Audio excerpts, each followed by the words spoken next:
अब हम बात करेंगे अबाउट एनकाइलोस्टोमा एंड निकेटर की, ठीक है। अब एनकाइलोस्टोमा का पूरा नाम है एनकाइलोस्टोमा ड्यूडेनेल, और आपके पास जो निकेटर जो है ना अमेरिकन, निकेटर का पूरा नाम है निकेटर अमेरिकनस, ठीक है। Ancylostoma duodenale and Necator americanus. अब इसका नाम कैसे याद रखना है कि कौन सा ओल्ड वर्ल्ड हुक्म है, कौन सा न्यू वर्ल्ड है। देखो निकेटर भी एन से बनता है, और जो है वो न्यू वर्ल्ड हुक्म भी पहला वर्ड एन है, ठीक है, वो भी एन से बनता है। निकेटर मतलब इसका मतलब न्यू वर्ल्ड है, और एनकाइलोस्टोमा ड्यूडेनेल ओल्ड जो वर्ल्ड हुक्म है, ठीक है। अब इसकी इंपॉर्टेंट प्रॉपर्टी से पहले हम ना इसकी जो है वो स्टेज पूरा देख लेते हैं। देखो ये रहा इसका लाइफ साइकिल। अब इसके लाइफ साइकिल में देखो हमने जो स्किन को पेनिट्रेट करना है इस वाले लार्वा ने, ये लार्वा कहाँ पे होता है, मॉइस्ट सॉइल्स में होता है, ठीक है। और हमारे जो है ना skin of the leg and skin of the feet उसको पेनिट्रेट करके हमारे ब्लड सर्कुलेशन में चला जाता है। अब इसके दो टाइप के लार्वा होते हैं, एक फलैरिफॉर्म लार्वा होता है एंड रैप्टिडिफॉर्म लार्वा होता है, ठीक है। अब फलैरिफॉर्म लार्वा इन्फेक्टिव स्टेज में होता है।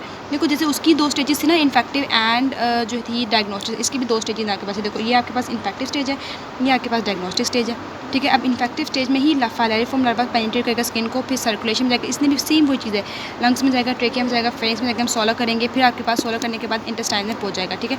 अब जब इसने इंटेस्टाइन में पहुंचना है, इसका एस्कैरिस से क्या डिफरेंस होता है कि एस्कैरिस जो आपके पास वर्म्स थे ना वो आपके पास अटैच नहीं कर रहे थे इंटेस्टाइन के वॉल के साथ, बट दे गेट अटैच्ड, ठीक है। ये डिफरेंस आ गया, दे गेट अटैच होता है इंटेस्टाइनल स्मॉल जो है स्मॉल इंटेस्टाइन के साथ। अब वहाँ पे एडल्ट वर्म्स बन जाएंगे, एडल्ट वर्म्स क्या करेंगे, उसके बाद एग सिक्रीट आउट करेंगे, एग्स हमारी फीसेस में से एक्सक्रीट आउट हो जाएंगे हमारी बॉडी में से। अब देखो यहाँ से आपके पास डायग्नोस्टिक स्टेज स्टार्ट हो जाती है। अब वो जो एग्स थे ना उसमें सबसे पहली वाली जो स्टेज आएगी ना, फर्स्ट स्टेज, वो आएगी नॉन इन्फेक्शियस फीडिंग स्टेज आती है, उसमें आपके पास रैप्टिडिफॉर्म लार्वा बनता है। अब रैप्टिडिफॉर्म लार्वा वाला जो था ना वो एग वो हैच होगा रैप्टिडिफॉर्म लार्वा सॉइल में जाएगा, सॉइल में जाने के बाद रैप्टिडिफॉर्म कन्वर्ट हो जाएगा फलैरिफॉर्म लार्वा में, जाके बाद थर्ड स्टेज आ जाती है infectious but non feeding.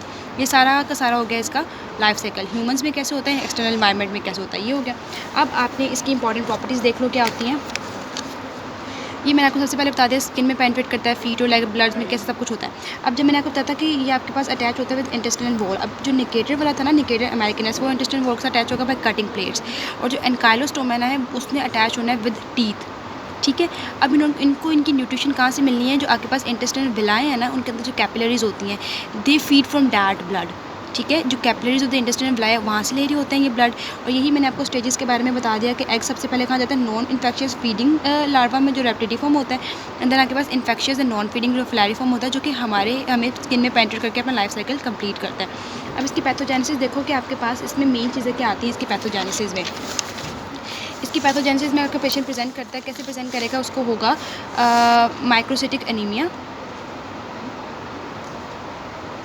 Patient आपके पास आएगा माइक्रोसिटिक एनीमिया होगा उसे, वो कैसे उसको पैलर प्लस वीकनेस,